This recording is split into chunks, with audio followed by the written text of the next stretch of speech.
Il-Park and Ride biswit il-proġett tal-Marsa Junction jinkludi 180 spazju ta' parkeġġ aktar minn dak miftijem mal-Kummissjoni Ewropea. Ħabbar dan il-Ministru għat-Trasporti jinborġ f'konferenza tal-aħbarijiet fuq il-pont pedonali tal-Marsa Junction e kif elenka bosta inizjattivi favur trasport alternattiv li jinkludi fiħdanu dan il-proġett.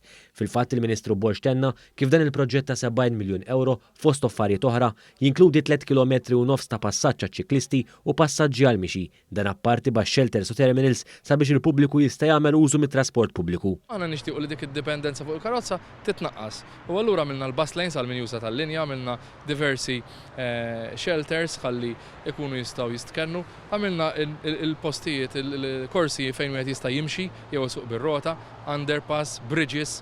Bekk il-Ministru Borġ spjega kif dawn flimkien ma' servizzi ta' tal-linja jikkumplementaw dan il-proġett. Fil-fatt hawnhekk għandek tal-linja li toffri 70 vjaġġ fis-sija f'dan il-punt partikolari u għandek 380 parkeġġ.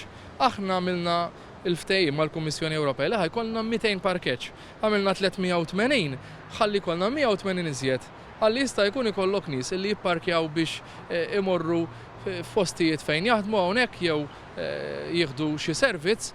U allura dejjem inkunu qed inħallu il-200 parkeġġ vojt għal min qed jagħmel użu mit-trasport pubbliku. Tenna li dan il-Park and Ride jipprovdi parkeġġ faċli u bxejn b'aċċess faċli u effiċjenti għas-servizz ta' tal-linja. Il-Ministru temm jenfasizza l-importanza ta' dawn il-faċilitajiet disponibbli għal pubbliku. Tenna li l-Gvern qed jagħmel il-parti tiegħu sabiex ikompli jtaffi l-influss tal-karozzi fit-torq Maltin, dan permezz ta' servizz ta' tal-linja bxejn għal diversi faxex tas-soċjetà flimkien ma' servizz aktar komdu u effiċjenti.